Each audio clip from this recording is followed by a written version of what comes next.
Если ты, то после этого перестанешь.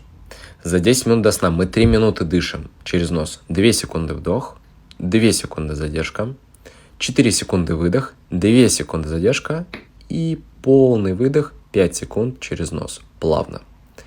После этого мы заклеиваем рот хирургической лентой. Нос не нужно заклеивать. В описании будет бренд, которым я клею. И ложимся на левый бок и спим. Храп реально будет пропадать.